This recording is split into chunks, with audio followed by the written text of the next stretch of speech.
The morning of January 21st, 2026 arrived the way it always does in Willowbrook. Gray, quiet, and indifferent. The Los Angeles basin was still wrapped in a cold marine layer that clung to the scrubby, concrete-lined banks of Compton Creek like a burial shroud. Along the 1300 block of East 120th Street, just a few dozen yards from the brown, sluggish water of the Los Angeles River, a cluster of tents and makeshift shelters had taken root the way they always do in forgotten places. Slowly, then all at once. At approximately 7:48 in the morning, a 911 call came in. The voice on the other end was urgent, breathless, tangled between distress and shock. "There's a man, he's unconscious. I don't think he's breathing. Please, you have to come." Los Angeles County Sheriff's deputies from the Century Station arrived within minutes. They pushed through the narrow corridors between the shelters, past overturned shopping carts and the remnants of a fire long gone cold, until they reached the tent. Inside, or just outside of it, depending on which account you trust, they found him. He was large, even in stillness, even in death. The man gave off a presence that didn't fit the surroundings. 6 feet, 1 inch, 305 pounds at the height of his playing days, though the years of hard living had worn some of that away. He was 55 years old. His name was Kevin Lamar Johnson. And what the deputies found when they looked closer, when the medical examiner eventually arrived and began recording the cold clinical language of death, was this blunt head trauma, stab wounds, a life extinguished with ferocity that went far beyond what was necessary. Whoever had done this hadn't simply killed Kevin Johnson. They had done it with a deliberate, consuming violence. He was pronounced dead at the scene. By that afternoon, word had begun to travel. First among the encampment residents who spoke in hushed voices and glanced over their shoulders, then to local news channels scanning police scanners, then into the wider world when a reporter matched the name in the medical examiner's database to photograph a broad, powerful man in a forest green Philadelphia Eagles jersey, number 94, mid-stance on a football field, every sinew in his body coiled with purpose. The nation reacted with disbelief. Kevin Johnson, a man who had once played alongside Michael Strahan, who had once chased quarterbacks across NFL fields on Sunday afternoons in front of tens of thousands of screaming fans, who had once won a championship ring in the Arena Football League, had died in a tent on the concrete edge of a drainage channel in South Los Angeles. But here's the question that no one could yet answer on that cold January morning, the question that investigators will begin wrestling with in the days and weeks to come. Was Kevin Johnson the victim of a random act of violence in a dangerous and forgotten place? Or was he one of at least 4 people, all of them homeless, all of them living in the same stretch of Compton Creek, who had been hunted? The truth, it would turn out, was more terrifying than most people wanted to believe. If you are new to this channel, please subscribe, and let's keep breathing life into stories that were never meant to stay silent. Now, let's continue. To understand how Kevin Johnson ended up in that tent, you have to go back, all the way back, to the beginning, because the story of Kevin Johnson is not just a story about what happens at the end of man's life. It is the story of what happens in the middle of it, the choices made, the forces that shaped him, the invisible weight that professional football placed on the bodies and minds of men who gave everything to the game, and the broken systems that failed them when the game was done. Kevin Lamar Johnson was born on October 30th, 1970, in Los Angeles, California. He grew up in the South Central neighborhood of Los Angeles, in a community that was simultaneously full of warmth and community, and riddled with the chronic stresses of poverty, gang activity, and institutional neglect. South Central in the early to mid-1980s was a place where your choices could define your entire future. And sometimes the choices weren't even really yours to make. The streets had their own gravity. But Kevin Johnson found his gravity elsewhere on the football field. He attended Westchester High School, a public school on the west side of Los Angeles proper, not far from LAX. Westchester High, known for its Comets, had a football program with a long tradition of producing tough, disciplined athletes. And from the moment Kevin Johnson first put on a helmet and lined up on the defensive side of the ball, something became apparent to everyone around him. The boy could play. He wasn't the fastest kid on the field. He never would be, but at a time when he was already growing into a body that would eventually top 300 pounds, Kevin Johnson moved with an agility and explosion that defensive line coaches dream about. He had a natural instinct for reading offensive formations. He had what the coaches call motor, that relentless, almost angry drive to get the ball, carrier no matter what stood in the way. And he had something else, something harder to define. A quiet ferocity, a look in his eyes during games that made offensive linemen uncomfortable before the snap even happened. Under the Friday night lights of the Los Angeles City section, Kevin Johnson made a name for himself. He anchored the Westchester defensive line through the 1987 and 1988 seasons, 2 extraordinary consecutive years. In 1987, he helped lead the Comets to the CIF Los Angeles City Section Football Championship, one of the most prestigious titles in California high school football. They came back for more in 1988, returning to the championship game, a testament to the program's sustained excellence and to the players who drove it. Those were the golden years. The years when the future felt limitless. In the locker room at Westchester, Kevin was known for being a people person. His teammates recalled a young man who was quick with a laugh, generous with encouragement, and completely committed on the field.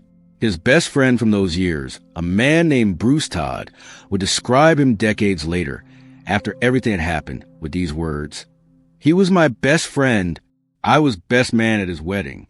Great guy, fun-loving." Those words, spoken in the shadow of tragedy, carry a particular weight. They remind us that behind every headline, behind every statistic, and every police report, there's a human being who laughed and loved and had a best friend who cared enough to stand next to him on the most important day of his life. Kevin Johnson was that human being. After high school, the path forward wasn't a straight one. Many players from powerhouse programs go directly to Division I universities on full scholarships. Kevin's route was different, and in some ways, it says something important about the systemic barriers that talented athletes from lower-income communities often face. Rather than landing at a major university right away, Kevin enrolled at Los Angeles Harbor College, a community college in the Wilmington neighborhood of Los Angeles, where he played football from 1989 to 1990. This is a chapter of his story that often gets glossed over in the brief recaps that run alongside his death announcement. But it matters. Community college football is a proving ground, a place where players who didn't get the big scholarship offers go to prove that the big programs made a mistake. It's grind-level football. You play on fields that don't always have great facilities, in front of crowds that might number in the hundreds, and you do it with a full knowledge that every game, every rep in practice, every extra hour in the weight room is an audition for a shot at a 4-year program. Kevin Johnson used those 2 years well. By 1991, he had caught the attention of Texas Southern University in Houston, Texas, a historically black college and university, and HBCU, with a football program that was quietly producing serious talent. Kevin transferred to Texas Southern, and what happened next in his football journey will become one of the most striking footnotes of his entire career. He lined up on the defensive line alongside a young man from Greenville, Texas, by the name of Michael Strahan. Let that settle for a moment. Michael Strahan, the man who would go on to set the NFL single-season sack record, the man who would be inducted into Pro Football Hall of Fame in 2014, the man who is today one of the most recognized faces in American television, was Kevin Johnson's teammate and practice partner at Texas Southern University in 1991 and 1992. Think about what that means in terms of the talent that was on that defensive line at Texas Southern during those 2 seasons. These were not mid-level players finding their way. These were 2 future professional athletes pushing each other every single day in practice, competing for snaps, challenging each other to be better, harder, faster.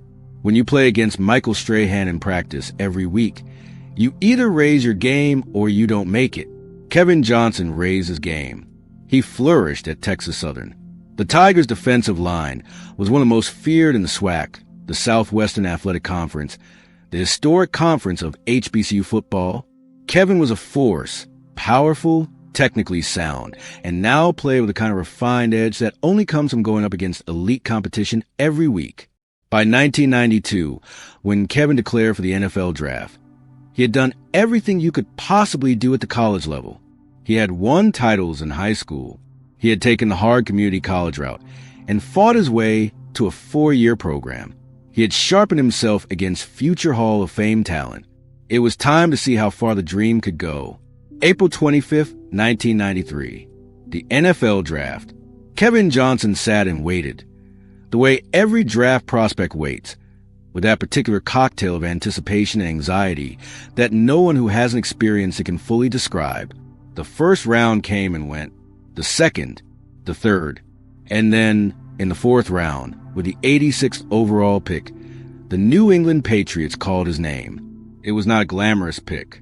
Fourth-round selections rarely get the fanfare that first-rounders do.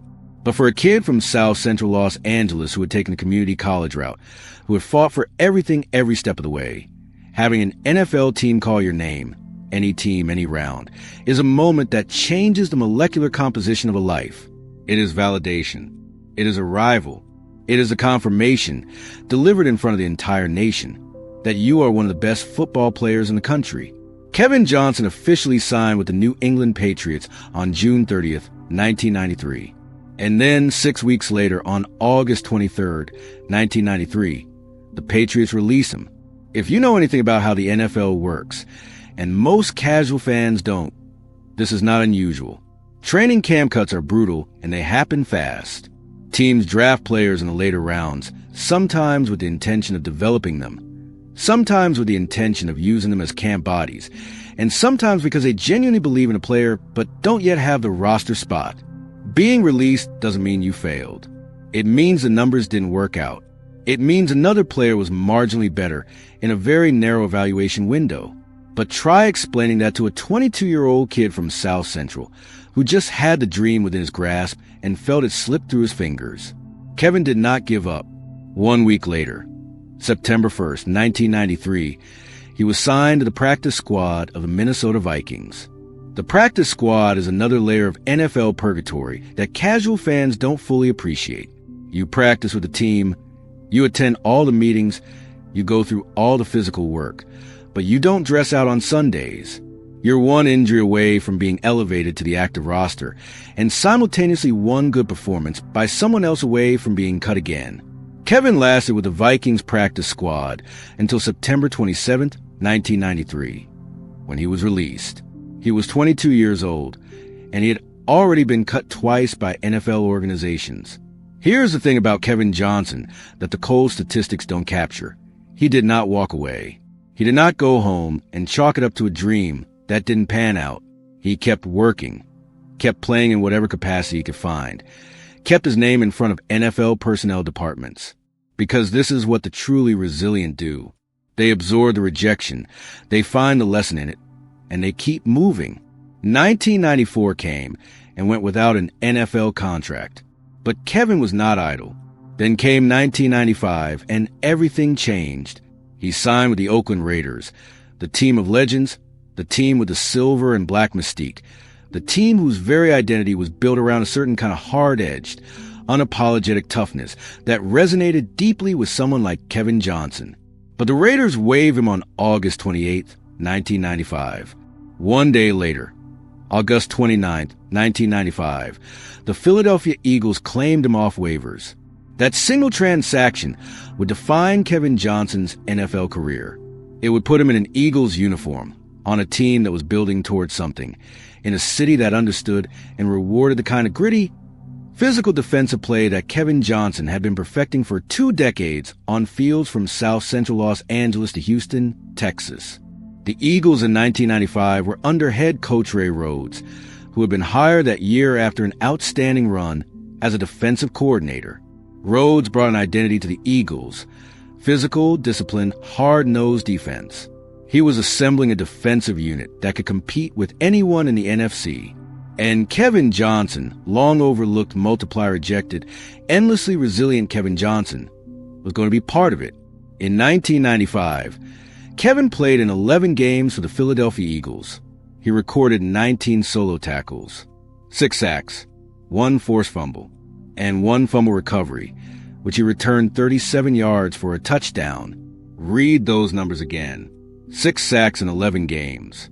For a defensive lineman, that is outstanding production. That is the kind of performance that makes offensive coordinators pick up the phone to talk about who this guy lining up across from their offensive tackle is. That is the kind of performance that justifies everything. Every community college practice, every training camp cut, every lonely practice squad afternoon. And the Eagles didn't just make the playoffs that year. They made 2 playoff games. Kevin Johnson was on the field for both of them. He posted a solo tackle and an assisted tackle in postseason play, with thousands of fans in Veterans Stadium roaring in the January cold. For Kevin Johnson, a kid from South Central who had taken a long way around, that postseason run must have felt like the culmination of everything. He returned for the 1996 season, this time making 5 starts in 12 games, posting 14 solo tackles, 10 assisted tackles, and another sack. The production was solid, if not at the dazzling level of the previous year. The Eagles were navigating a transition, and the roster was churning. On December 17, 1996, Kevin Johnson was released by the Philadelphia Eagles. He signed with the Oakland Raiders again in 1997, his final season in the National Football League. He played in 15 games for Oakland, posting 7 solo tackles and 4 assisted tackles before being released on March 12, 1998. His NFL career line: 38 games, 54 tackles, 7 sacks, 1 forced fumble, 1 fumble recovery return for a touchdown, 2 playoff appearances. Not a Hall of Fame career. Not a career that will make the highlight reels of historical NFL retrospectives, but a career that required uncommon toughness, uncommon resilience, and an uncommon refusal to accept the verdict that others kept handing him.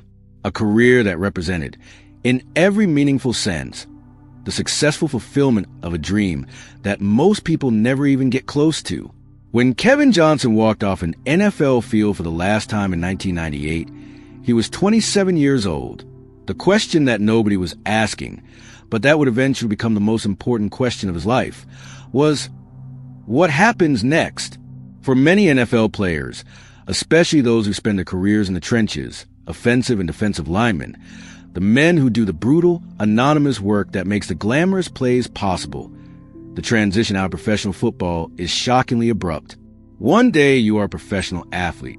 The next day you are not. The structure, the purpose, the physical release, the camaraderie, the identity, it all just stops. The human body, trained to perform at elite levels and suddenly deprived of that regimen, doesn't always respond well. The human mind, wired around the rhythms of football seasons and practice schedules and the primal satisfaction of physical competition, can struggle to find equivalent meaning in civilian life. Kevin Johnson, to his enormous credit, found another field. The Arena Football League, the AFL, was in its prime in the late 1990s. Played on a 50-yard indoor field with boards along the sidelines, with a smaller roster and Iron Man rules, meaning players often played both offense and defense. Arena football was fast, chaotic, and enormously entertaining. It was also a second home for players who still had fire left in them, but whose NFL opportunities had dried up. In 1998, Kevin Johnson signed with the Orlando Predators of the AFL. The Predators were one of the league's flagship franchises, and in 1998, they were a team on the verge of something special. That summer, on August 23, 1998, the Orlando Predators won Arena Bowl 12, defeating the Tampa Bay Storm by the staggering score of 62-31. Kevin Johnson had his championship ring. Think about the symmetry of that moment. The NFL had come close, but never delivered a title.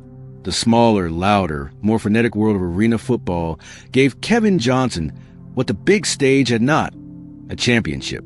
He was part of a team that stood at the top of its sport, however briefly, however far outside the national spotlight. That ring mattered. It always would. He continued playing arena football over the next several years, eventually landing with the Los Angeles Avengers, which brought him back to his hometown. He continued in the AFL through at least 2001, posting respectable numbers and doing what he had always done, showing up, competing, giving everything. But somewhere in those years after the NFL, somewhere in the transition from professional athlete to whatever came next, the invisible clock that had been ticking inside Kevin Johnson's head began to make itself known. His friends noticed it first. The subtle changes in personality, the emotional difficulties, The way a man who had always been defined by his ability to project strength began to have moments where the strength wasn't there. His son, Brandon Johnson, would later say that his father had mental struggles that contributed to his departure from the league. Not behavioral issues in the traditional sense, not the kind of thing that makes headlines, but an internal weight that grew heavier over time. The word that came up repeatedly in the conversations that followed Kevin's death was CT, chronic traumatic encephalopathy.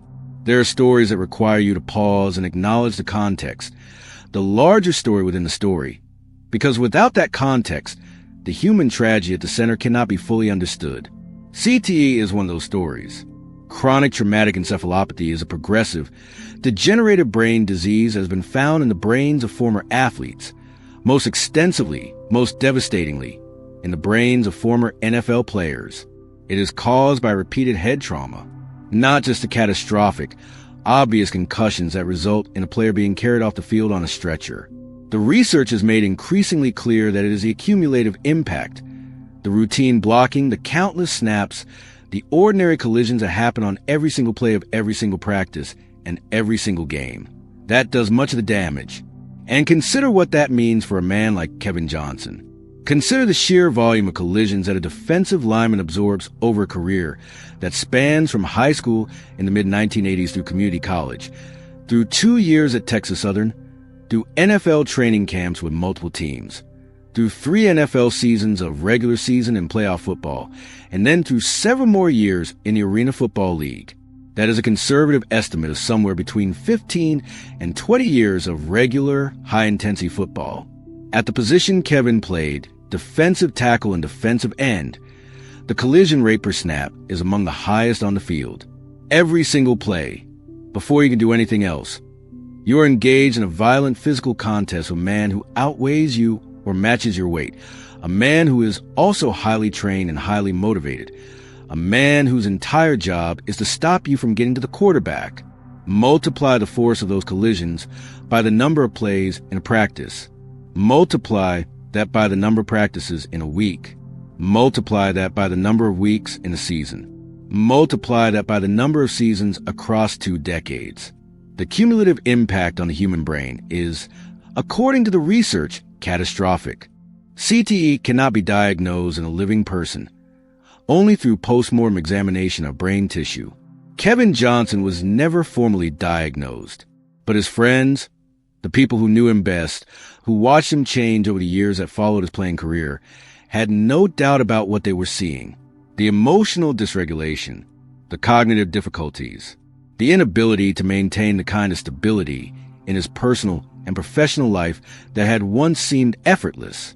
His son Brandon would later say, with a clarity and a sadness that should make everyone who has ever cheered for a favorite team pause for just a moment, "My dad wasn't the type of person to let anybody know how he was really doing. He just would make it seem like everything was okay." How many men who played professional football have lived by that exact code? How many of them sat in empty rooms, struggling with changes in their thinking and their emotions that they couldn't fully explain, unable to name what was happening to them, unable to ask for help, because the entire identity of who they were was built around toughness and self-sufficiency and never showing weakness? This is not a story unique to Kevin Johnson. It is the story of hundreds of former NFL players who have been navigating the silent aftermath of a sport that consumed them. Some of them have gotten help. Some of them have found their way to stability and meaning in post-football life.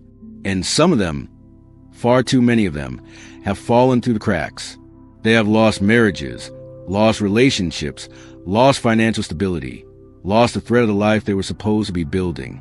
Kevin Johnson, it appears, fell through those cracks. His homelessness, and this is important, critically important to understand, was not the result of moral failure. It was not the result of laziness or irresponsibility or a lack of character. His friends were emphatic on this point. His son was emphatic on this point. Kevin Johnson was a good man, a loving father, a loyal friend. His descent into homelessness was a result of health issues. The kind of health issues that, in the context of what we now know about CTE and the long-term neurological consequences of professional football, make perfect, terrible sense. He had reportedly been homeless for only 6 months before his death. His son said they spoke every single day. Kevin had opportunities to stay with family members, but often chose the encampment. For people struggling with certain cognitive and emotional conditions, particularly those related to brain trauma, the structure and predictability of a familiar environment, even one as harsh as a tent city, can feel more manageable than the complexity and demands of household living. This is not easy to understand from the outside, but it is real. Kevin Johnson was not invisible to his family. He was not forgotten. He was loved every single day, right up until the day he was taken. The 1300 block of East 120th Street in Willowbrook, Los Angeles. Say that address to most people in Los Angeles, and they will not know it. Say it to the people who lived and worked in that area, and they will nod with a recognition that carries a particular weight. Willowbrook is an unincorporated community in Los Angeles County, sitting in the southern part of the county, north of Compton, adjacent to Watts. It is a community that has been historically underserved by investment, by infrastructure, by the attention that wealthier areas receive as a matter of course. The median household income is low. The unemployment rate is high. The street-level resources for people in crisis are insufficient. Along the Los Angeles River and the network of flood control channels that feed into it, including Compton Creek, 10 encampments have grown significantly over the past decade. The homeless crisis in Los Angeles County is not a secret. It is one of the defining public policy failures of the modern era, a catastrophic convergence of the housing affordability crisis, the mental health treatment gap, the addiction crisis, and the systematic dismantling of social safety nets that have left tens of thousands of people without stable housing. These encampments are, for the people who live in them, communities, not the communities any of them would have chosen, not the communities they dreamed of as children, but communities nonetheless. There are social structures, informal hierarchies, acts of mutual aid and kindness that happen every day within these spaces that the broader public never hears about. People look out for each other, share food, warn each other of dangers, but they are also dangerous. They are dangerous because people who are already in crisis, physically, mentally, economically, are living in close quarters with others who are also in crisis. They are dangerous because substance abuse is prevalent and can generate unpredictable violence. They are dangerous because, in a particularly chilling dynamic that this story will address directly, they can become hunting grounds for people with particular kind of evil in their hearts. Kevin Johnson had been living in an encampment in the Willowbrook area for approximately 6 months before his death. His son described him as a fixture there, someone who was known and liked by the people around him. He maintained contact with his family. He had his routines, his familiar faces, the informal rhythms of life in that kind of community. And then, sometime before the morning of January 21st, 2026, something happened in or near that tent. Something that the deputies who arrived at 7:48 in the morning were not prepared for. The violence was severe, blunt head trauma and stab wounds, the medical examiner's language, which strips the act of its horror in order to render precise and clinical, but which, when you fully process what it describes, tells the story of an attack of tremendous fury. Kevin Johnson, 55 years old, who had once stared down NFL quarterbacks and lived through the brutal arithmetic of professional football grind, was dead. In the days following Kevin Johnson's death, while investigators were still piecing together what had happened and the wider public was still processing the news, a young man stepped forward and gave voice to the human dimension of a story. Brandon Johnson, Kevin's son. Brandon was young enough that he had not been alive for much of his father's professional football career. He grew up in the shadow of that career, aware of what his father had achieved, aware of the stories and the photographs, aware of what it meant to have been a man who played in the NFL. But Brandon's relationship with his father was built on something more fundamental than football. It was built on the daily phone calls, the shared moments, the ongoing navigation of a complicated but deeply loving father-son bond. Brandon spoke exclusively to Fox 11's Laura Diaz, and his words were measured, honest, and heartbreaking in their simplicity. He was a people person, Brandon said, more so for me and my brother. He loved us all the way to the end. He described the last weeks before his father's death with a detail that, in retrospect, takes on a terrible significance. Weeks before Kevin was killed, there had been another body found at a homeless encampment not far from where Kevin was living. Kevin had mentioned it to Brandon. He had told his son about the dead body being discovered nearby. Let that sink in for a moment. Kevin Johnson, living in that encampment, had witnessed the aftermath of what investigators would later determine was one of a series of murders in that area. He had known that something was wrong in that place. He had talked about it with his son. And then, weeks later, he was gone. Brandon said his father was not the type of person to show vulnerability. My dad wasn't the type of person to let anybody know how he was really doing. He just would make it seem like everything was okay. He also pushed back, gently but firmly, against any narrative that reduced his father to just a homeless man found in a tent. He was a loving man. He was a family man. He was a father, a friend, and all of the above. And then, with a simplicity that is more devastating than any elaborate eulogy could be, Brandon said, "I'll miss him every day until I go."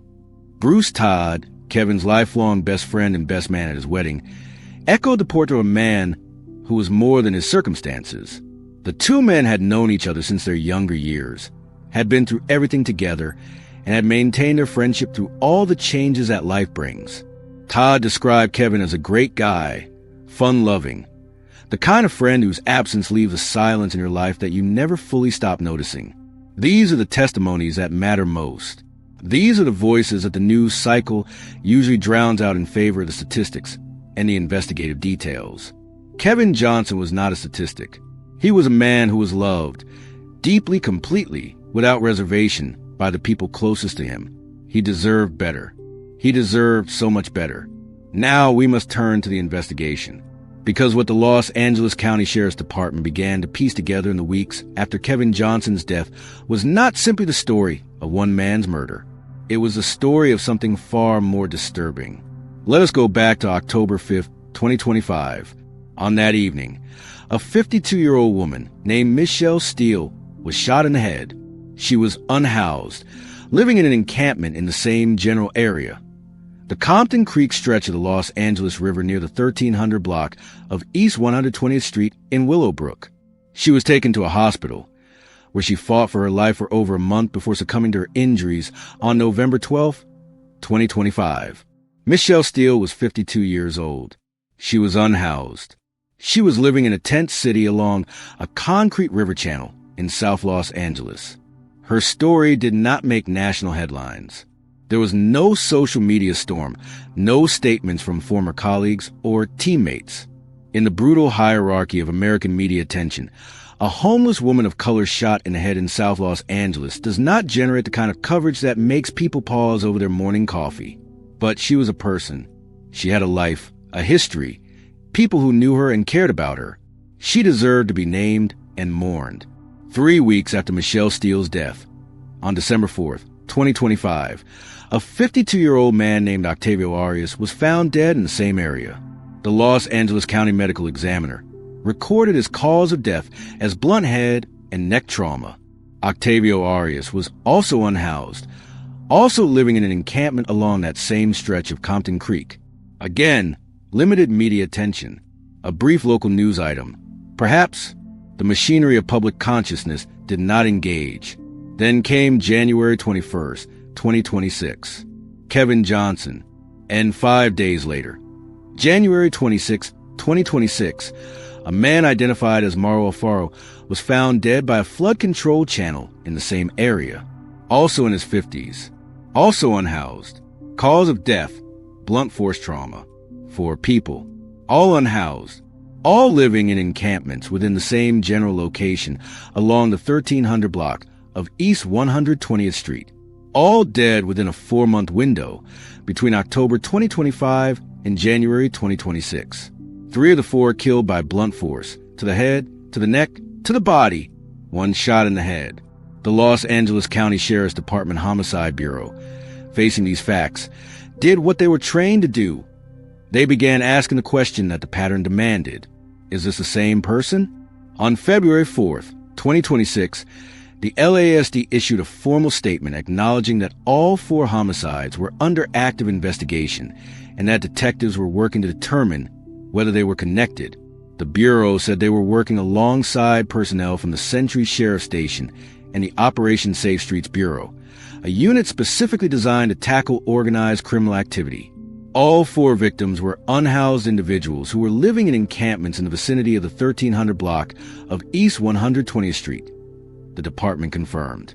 Investigators were publicly exploring 2 distinct theories.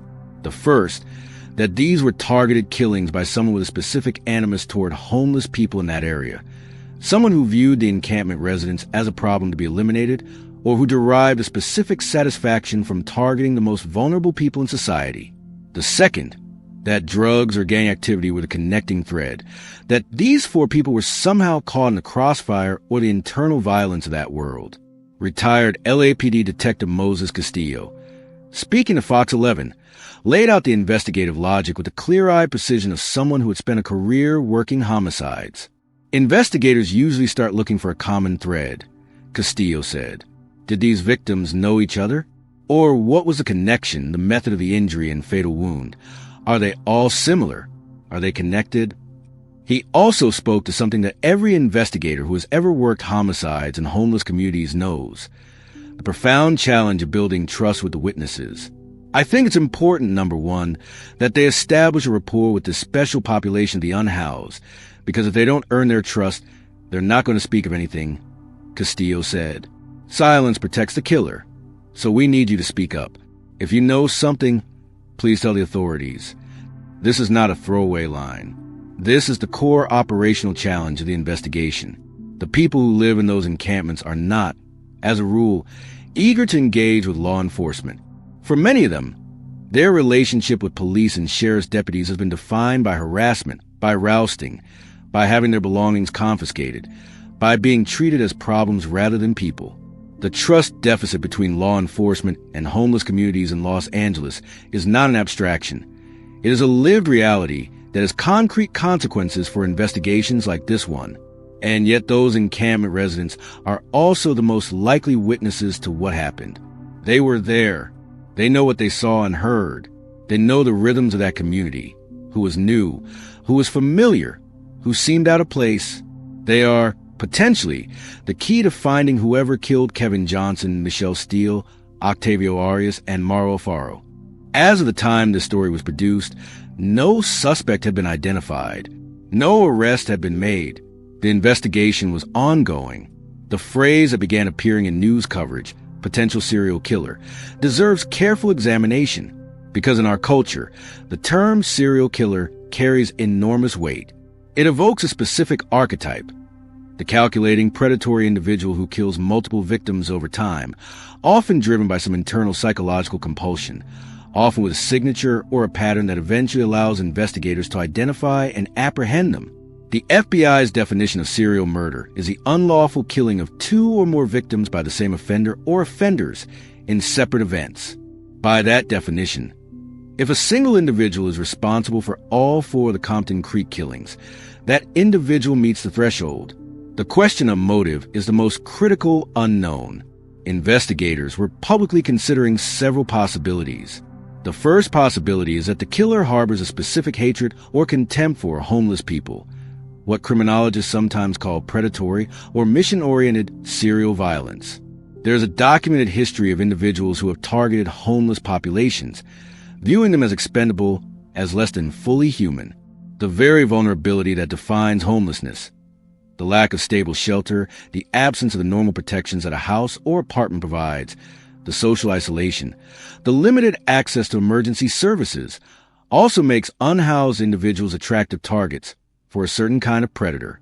They are less likely to be quickly missed. Their deaths are less likely to generate immediate investigative attention. And the witnesses in their communities, as Detective Castillo pointed out, are less likely to come forward. The second possibility is that these killings are rooted in the drug and gang economy that overlaps with street-level homeless communities in parts of Los Angeles. Encampments can be nodes in drug distribution networks. They can attract individuals with criminal histories who bring the violence of that world with them.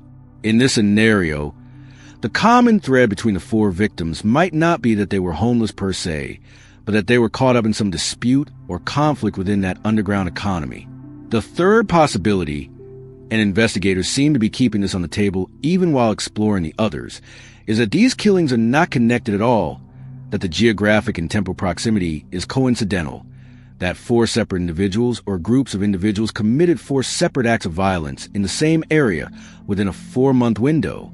This possibility, while theoretically possible, becomes harder to sustain with each new victim.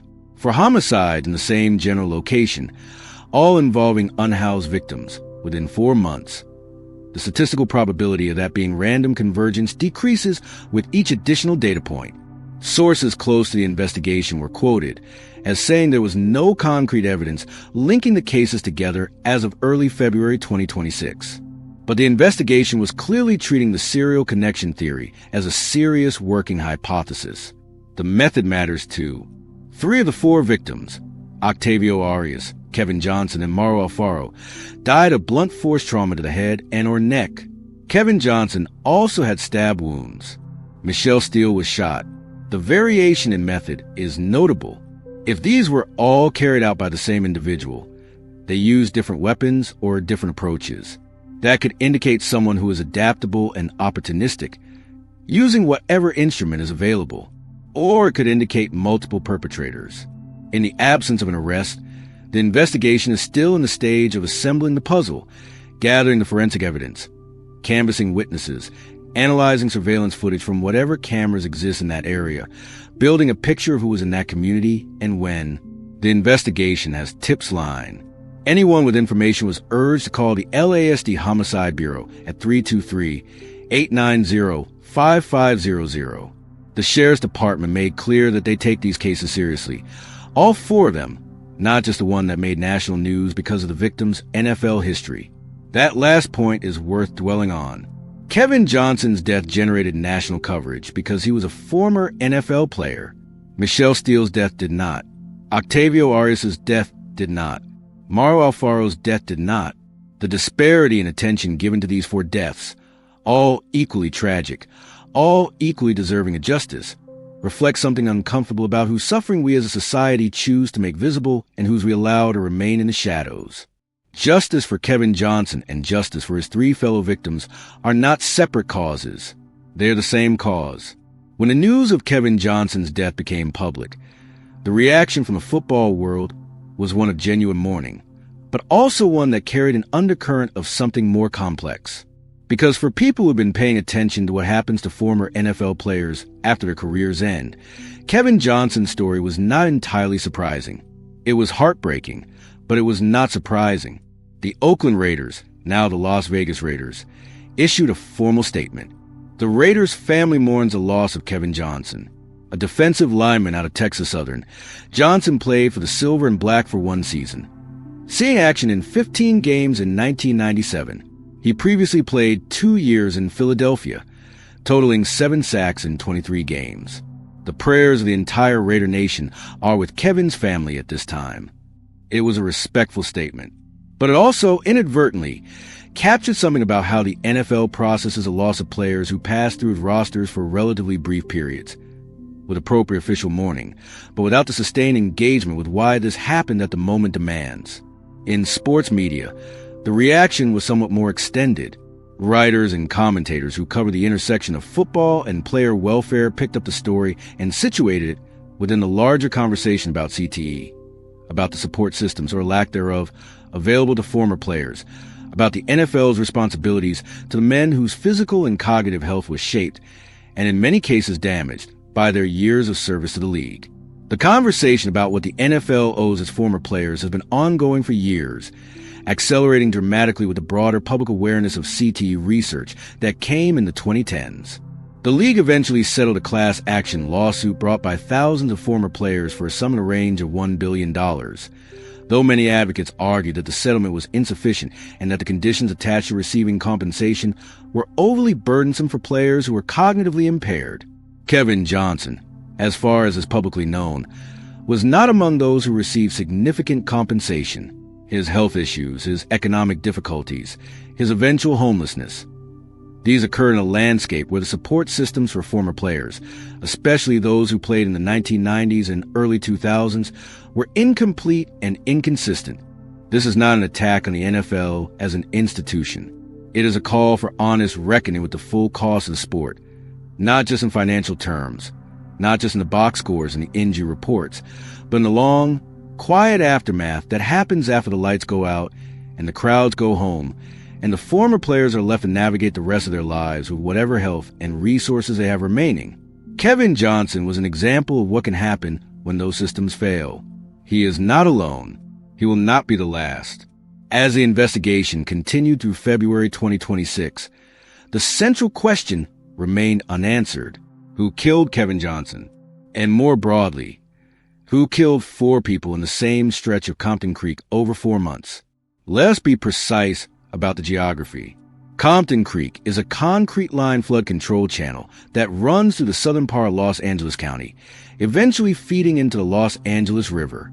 The area around the 1300 block of East 120th Street is typical of the industrial and residential zones that line these channels: low-slung warehouses, light industrial facilities, stretches of chain-link fencing, and, increasingly in recent years, clusters of encampments along the flood channel banks. This is not a high-traffic area in terms of foot traffic from the general public. It is not a neighborhood with many eyes on the street, the way a dense residential area or commercial corridor might be. Surveillance cameras are sparse. The natural geography, the channel itself, the embankments, the bridges, creates areas that are both sheltered and isolated, difficult to observe from a road.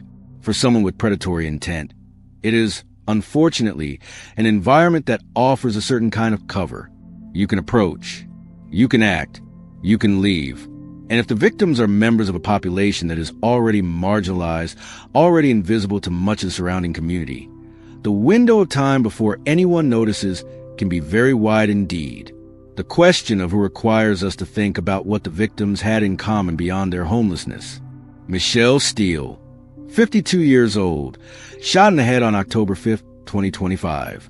Octavio Arias, 52 years old, killed December 4th, 2025, blunt head and neck trauma. Kevin Johnson, 55 years old, killed January 21st, 2026, blunt head trauma and stab wounds. Mauro Alfaro, also in his 50s, killed January 26th, 2026, blunt force trauma. 3 of the 4 victims were in their early 50s. All 4 were living in encampments within the same general area. The killings were spaced at intervals of roughly 3 to 5 weeks. October 5th to November 12th, Steele's death. November 12th to December 4th, Arias killed. December 4th to January 21st, Johnson killed. January 21st to January 26th, Alfaro killed. The interval between the last 2 killings, just 5 days, is notable. It suggests either an acceleration, a pattern that criminologists sometimes see in serial cases, where the time between killings shortens as the perpetrator becomes more compelled or more confident, or it could be coincidental. Investigators were reportedly exploring whether the perpetrator was someone from within the encampment community itself, someone with a specific grievance or conflict with the victims. They were also exploring whether the perpetrator was someone from outside the encampment who entered specifically to commit violence, someone who viewed these encampments and their residents as targets. The former scenario, inter-community violence, is actually statistically more common. Most homicides, even in marginalized communities, involve victims and perpetrators who know each other or have some relationship. But the pattern here, 4 victims in the same location over 4 months, has a quality that fits less neatly into the typical profile of a personal dispute or a drug-related altercation. Retired Detective Moses Castillo's advice to the community was not just logistically sound, it was morally urgent. The people who live in those encampments, the people who knew Kevin Johnson, who knew Michelle Steele, who knew Octavio Arias and Mauro Alfaro, have information that law enforcement needs. Their silence, for whatever reason it is maintained, protects whoever is responsible for these deaths. And if this is a serial predator, someone who has discovered that unhoused people in this specific stretch of Compton Creek make for accessible, low-risk targets, then there may be more victims waiting if the pattern is not broken. That is not speculation for the sake of drama. That is a rational extrapolation from what investigators were publicly saying about the pattern of these cases. The community needed to speak. The community needed to know that whatever complicated history it had with law enforcement, whatever justified grievances had accumulated over years of fraught interactions with the police, this moment required engagement. This moment required the courage to pick up a phone and share what had been seen and heard and known. Justice, in cases like this, is never simple. It is never clean. It does not undo what was done. It does not give Brandon Johnson his father back. It does not give the friends and family of Michelle Steele, Octavio Arias, and Mauro Alfaro the people they loved. But justice matters. It matters because without it, the implicit message to the killers of the world is that certain people can be killed without consequence. It matters because without it, the 4 people who died along Compton Creek remain defined by the manner of their deaths rather than by the fullness of their lives. It matters because it is the minimum we owe to people who were failed in so many ways by so many systems during their lives. Kevin Johnson was failed, gently, gradually, invisibly, by the systems that should have caught him. The NFL's player support infrastructure, which was insufficient for men of his generation who played in the years before the full scope of CTE was understood. The mental health system, which is so often incapable of reaching people who are resistant to seeking help, particularly men whose entire identity has been built around toughness and self-reliance. The housing support systems in Los Angeles County, which are chronically underfunded and unable to keep pace with the scale of the crisis.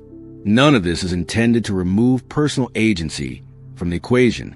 People make choices, and Kevin Johnson made choices throughout his life.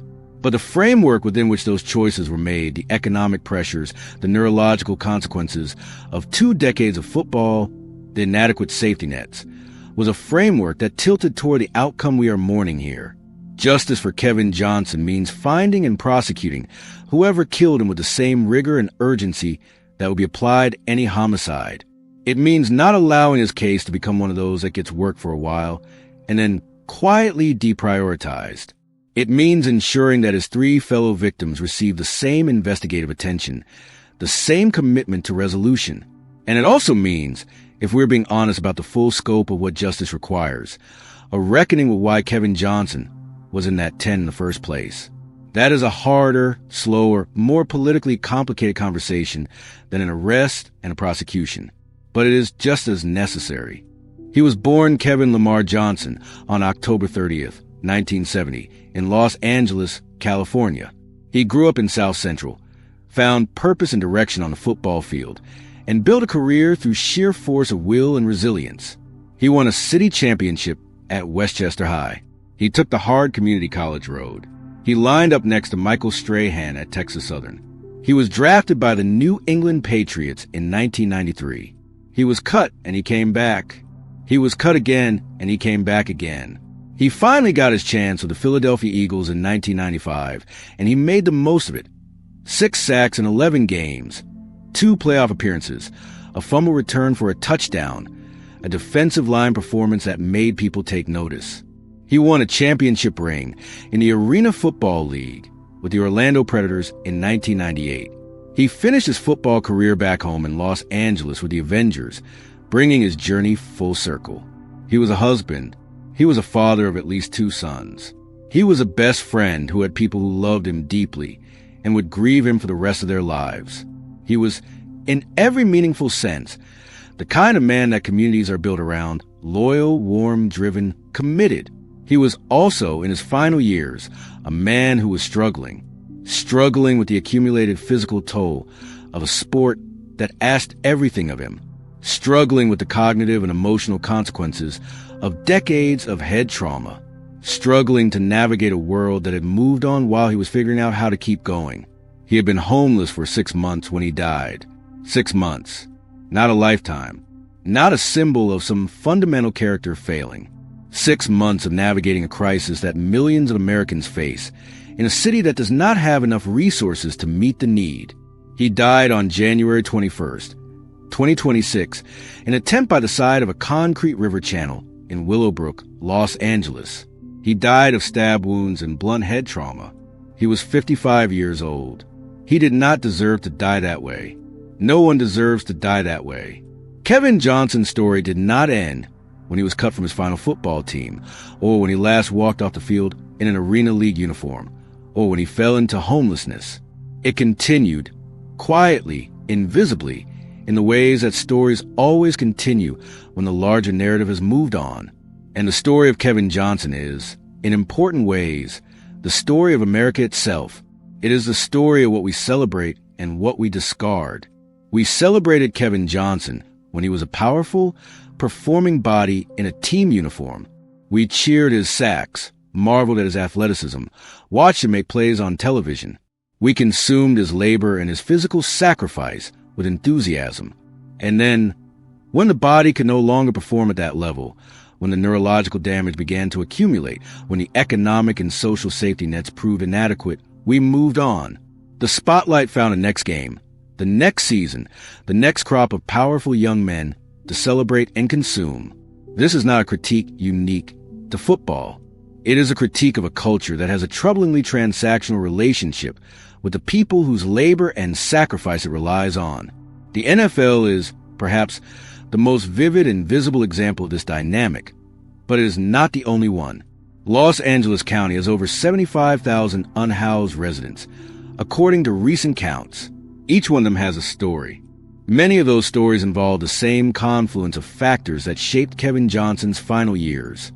Health crises, inadequate support systems, the cognitive and emotional consequences of trauma, the slow erosion of stability in the face of forces that are too large and too diffuse to fight alone. The political debates about homelessness tend to become unproductive quite quickly. They devolve into arguments about personal responsibility versus systemic failure, about compassion versus tough love, about which policy approaches work and which ones don't. What gets lost in those debates is the simple human fact at the center of the crisis. These are people. They were children once. They had hopes and plans and relationships and moments of joy. They did not choose this. Kevin Johnson did not choose this. Michelle Steele did not choose this. Octavio Arias did not choose this. Mauro Alfaro did not choose this. They deserve better. They deserved a society, a city, a county, a state, a nation that had the structures in place to catch them before they fell that far, or at minimum to ensure that once they were living in those encampments, they were safe. As of February 2026, the investigation into the 4 murders along Compton Creek remained active and open. No suspect had been publicly identified. No arrest had been made. The LASD Homicide Bureau continued working the cases, compiling evidence, interviewing witnesses, analyzing the forensic record. The Operation Safe Streets Bureau, whose mandate includes the kinds of organized or patterned criminal activity that might underlie a series of connected homicides, remained engaged. The agency had made a specific, public appeal to the community. Anyone with information about these cases was asked to call the LASD Homicide Bureau at 323-890-5500. Tipsters could remain anonymous. In the world of homicide investigation, tips from the community are often the critical variable that breaks a case open. Physical evidence can take investigators only so far. Forensic analysis can establish cause of death and, in some cases, identify biological material that connects a suspect to a scene. Surveillance footage can narrow the window of time and identify vehicles or individuals of interest. But the human witnesses, the people who were present, who saw something or heard something or noticed someone behaving in a particular way, are frequently the element that provides a context that physical evidence alone cannot. The people who knew Kevin Johnson, who knew Michelle Steele, Octavio Arias, and Mauro Alfaro, who lived alongside them in those encampments, they hold pieces of this puzzle, maybe small pieces, maybe crucial ones. Maybe they don't even know which pieces they hold. But every piece matters. The 4 victims deserve resolution. Their families deserve answers. And if there is indeed a predator still at large in that stretch of Compton Creek, the people who continue to live in those encampments deserve to know that the danger has been identified and addressed. In the days after Kevin Johnson's death, a small memorial grew near the encampment in Willowbrook. Flowers, photographs, messages written on pieces of paper in the handwriting of people who had known him and who were trying to process the loss in the only way available to them. The Los Angeles Times photographer Ronaldo Bolanos captured the memorial, and his images were published alongside the coverage of the ongoing investigation. They showed a modest but genuinely felt tribute, the kind that appears in ordinary neighborhoods across America when someone beloved is taken too soon now transplanted into a context that most people would not associate with such gestures of community mourning. But grief is grief. Love is love. And the people in that encampment, the people who had lived alongside Kevin Johnson, who had eaten near him and talked with him and known him as a neighbor in the only community they had, they mourned him the way communities have always mourned their own. There were also, of course, the more formal expressions of remembrance from a football world. Social media posts from people who had followed Kevin's career, from fans who remembered watching him play for the Eagles, from former teammates and coaches who had known him on the field. Each one a small light in the space where Kevin Johnson used to be. His son Brandon asked a question that was simple and shattering in equal measure. Why would somebody do this? It is a question that, as of his writing, does not have an answer. The investigation is ongoing. The killer, if a single individual is responsible for all 4 deaths, is still out there. The encampments along Compton Creek still exist, still house some of the most vulnerable people in Los Angeles County, still represent the daily intersection of genuine human need and systemic inadequacy. Kevin Johnson's death mattered, not only because he was a former NFL player, though that is what brought his story to national attention.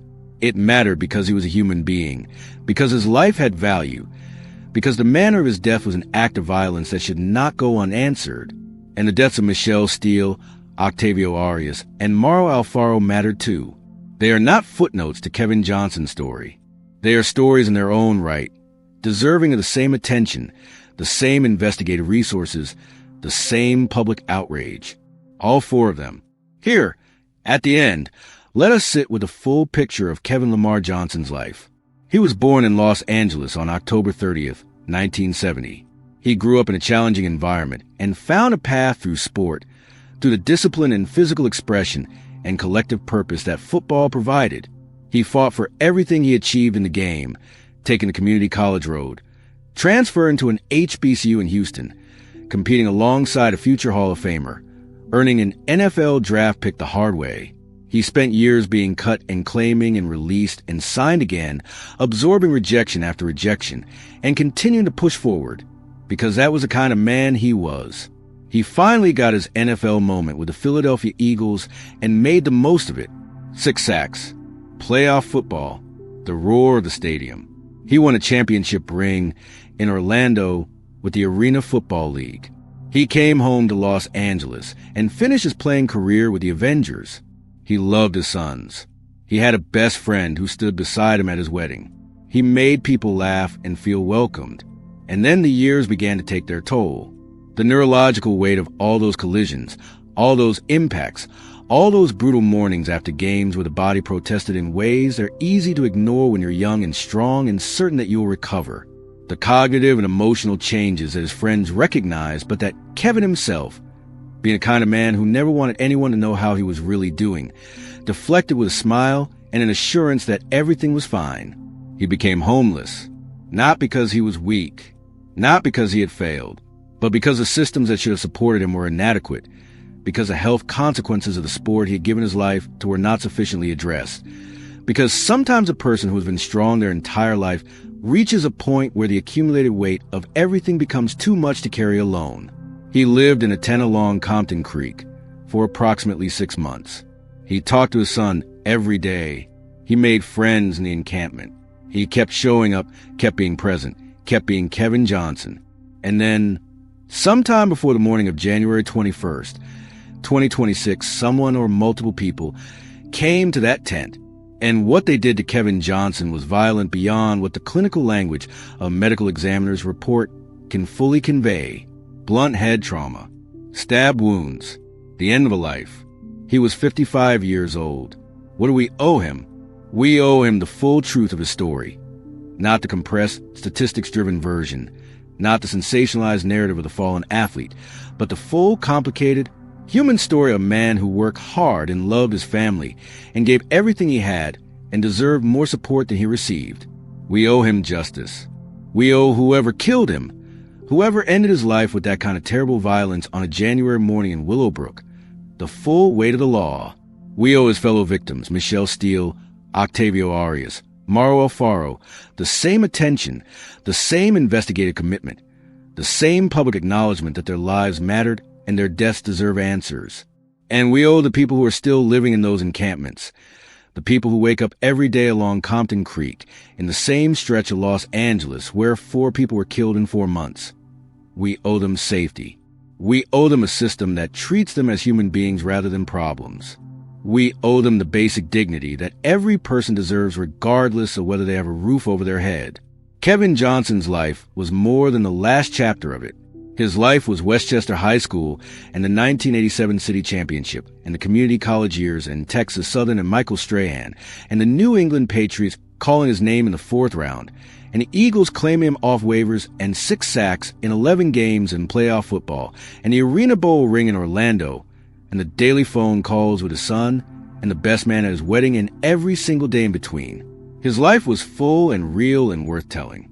He was a man who deserved to live to old age, surrounded by the people who loved him, with the gratitude and care of a sport and society that should have done more to look after him. He did not get that.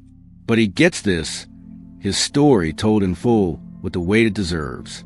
Kevin Lamar Johnson, born October 30th, 1970, died January 21st, 2026. He was a loving man. He was a family man. He was a father, a friend, and all of the above. He will be missed every day until we go. If you have any information about the deaths of Kevin Johnson, Michelle Steele, Octavio Arias, or Mauro Alfaro, please contact the Los Angeles County Sheriff's Department Homicide Bureau at 323-890-5500. You may remain anonymous. If you are a former NFL player or current player experiencing mental health challenges, the NFL Player Care Foundation and the NFL Lifeline 1-800-506-0078 offer resources and support. If you or someone you know is experiencing homelessness and needs resources, please contact the Los Angeles County Department of Mental Health Crisis Line at 1-800-854-7771. This has been True Crime Zone. Please subscribe, share this story, and keep the conversation going. Every story we tell is a life that deserves to be remembered. Stay safe, and we'll see you next time.